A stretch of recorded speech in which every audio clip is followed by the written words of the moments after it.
They have to have something that they want and something that's stopping them from getting what they want. And I feel like that's kind of the magic combo right there that gets you invested in a character, because we can all relate to that. We all have things that we don't want that we're not getting for one reason or another. Yeah. And then that makes you want to read on too, because then you're like, well, are they going to get what they want?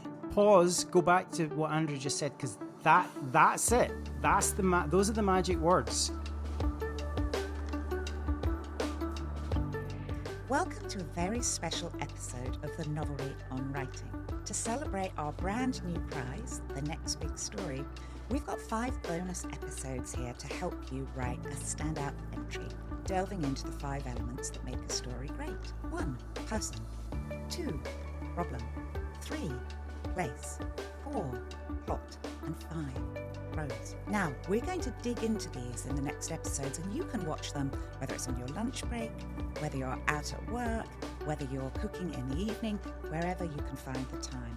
Because story ideas can come to you anytime and any place. For the next big story, we're offering a grand prize of $100,000 for just 3 pages of writing. Yes, just 3 pages of the beginning of a novel, that's all. So, what should those pages include? Let's find out in this very special podcast episode. This is the Novelry on Writing. Hi, my name's Andrea Stewart. I work as a writing coach at the Novelry. I coach epic fantasy, fantasy and science fiction. I'm the Sunday Times bestselling author of the Drowning Empire trilogy and The Gods Below. Hi, and my name is David Solomons. I'm also a writing coach at the Novelry. I coach children's fiction, and I'm the author of the Waterson's Book Prize winning My Brother is a Superhero series, amongst a host of other children's novels. What are we doing today, Andrea? So we are talking about person today, aka a character. So I think the first thing that we should probably talk about is, what is a person or a character? There's more to a person, a character, than just as I say, a description of hair and eyes and a bunch of kind of bolted on traits. I think they have to live. Person does imply a certain amount of depth, I think. And why do they matter so much in fiction?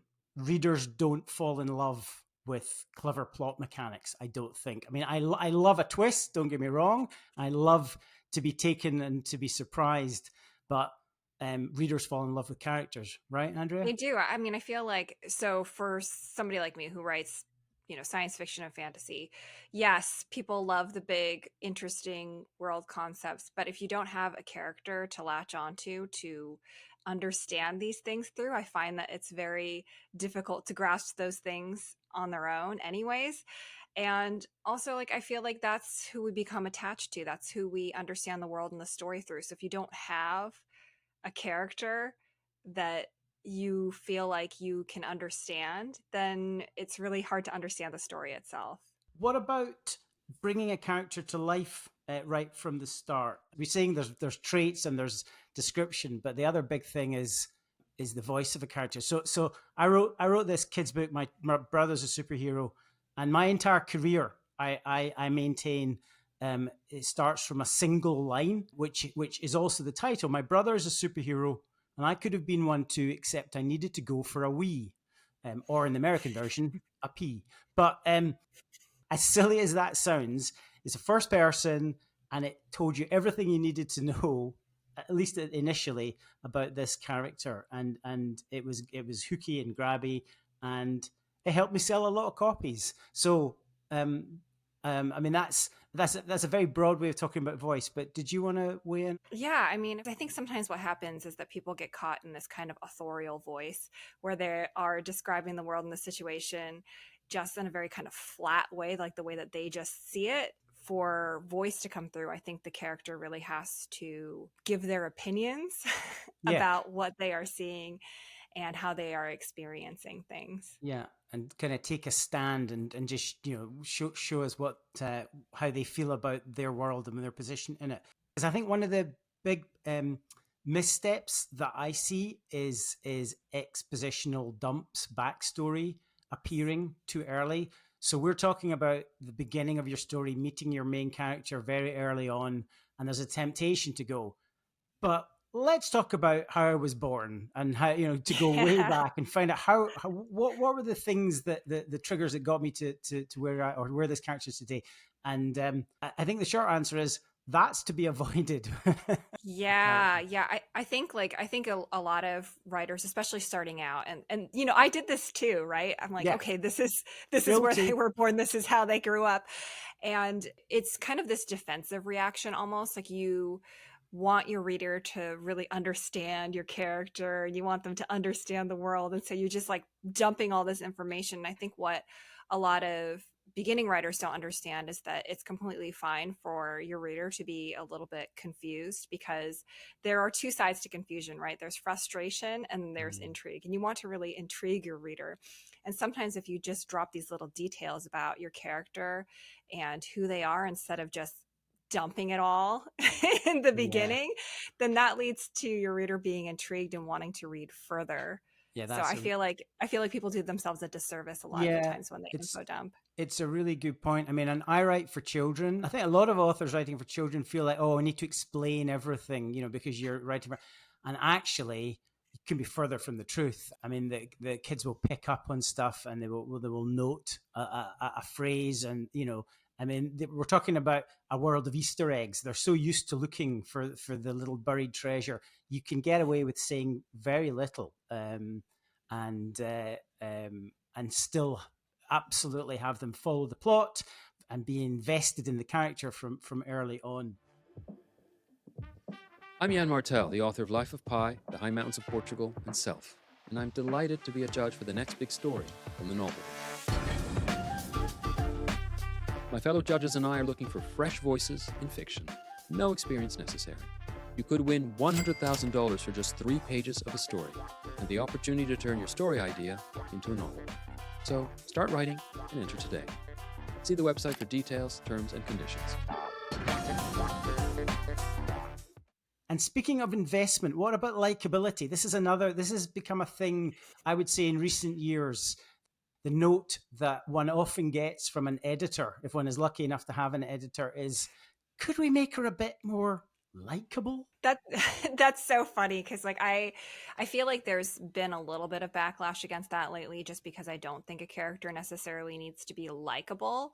But I do think that they need to be interesting, right? It's, especially in adult, like they don't in adult fiction, they do not have to be likable. But I think like you need to start out right away that they have to have something that they want and something that's Yeah. stopping them from getting what they want. And I feel like that's kind of the magic combo right there that gets you invested in a character, because we can all relate to that. We all have things that we don't want that we're not getting for one reason or another.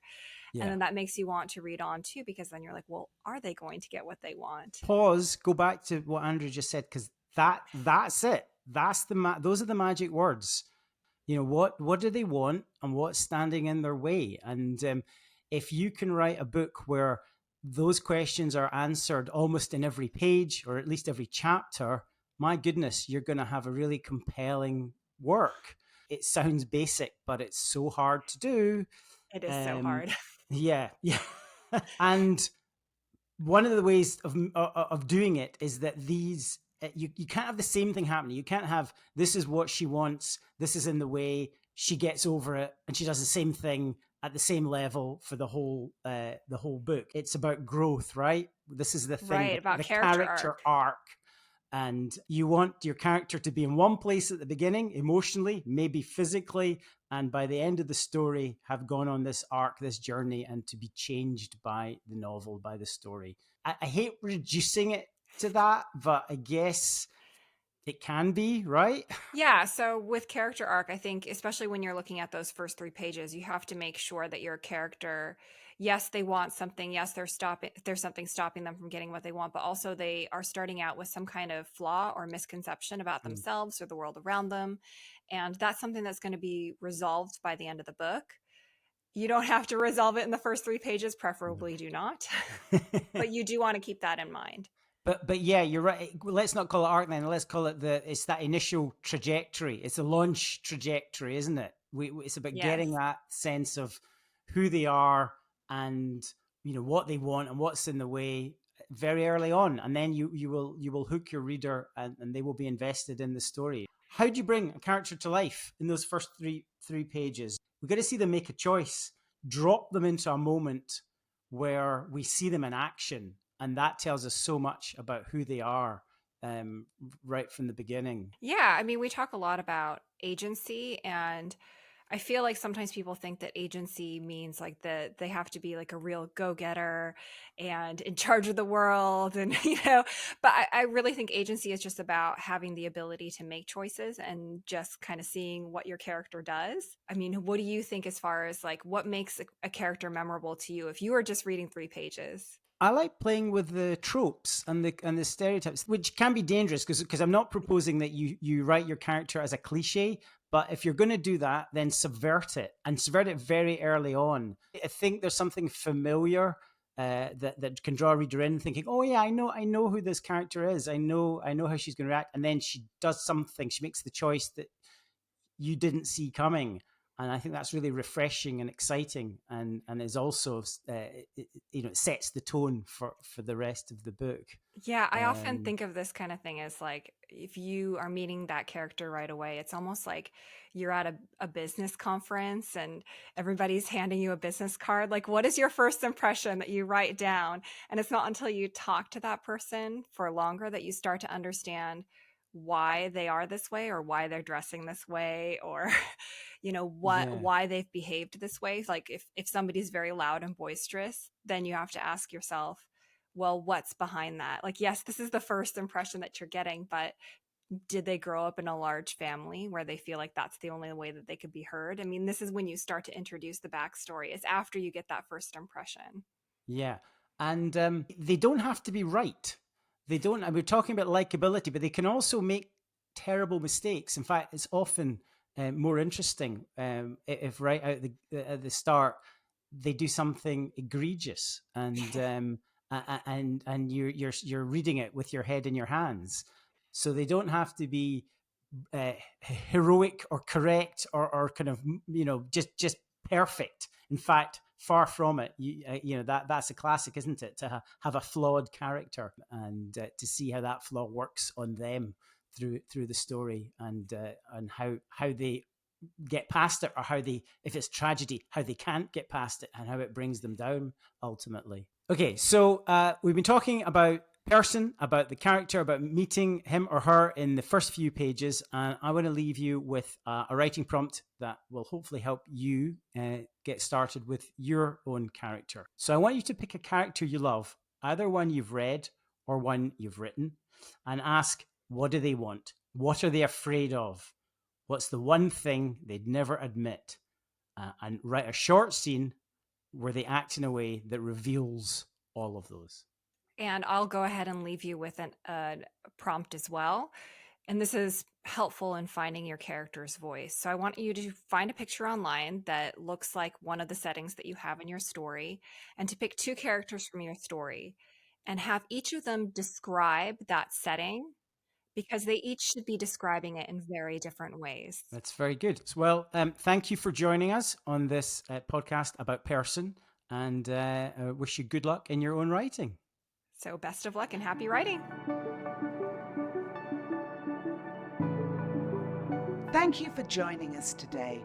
We're so pleased to have you along for the writing journey, and we hope to see you on another episode of the Novelry on Writing. If you'd like to learn more, visit us at thenovelry.com. From first draft to finished manuscript, at the Novelry you'll enjoy one-to-one coaching from best-selling authors, live writing classes with award-winning authors and literary agents, and you'll work with a publishing editor all the way for submission to literary agents toward a publishing deal. All writers learn from other writers, even the greats. Write your novel in good company. Join us at the Novelry. We'll show you how to start, coax your story into shape, cheer you on to type the end.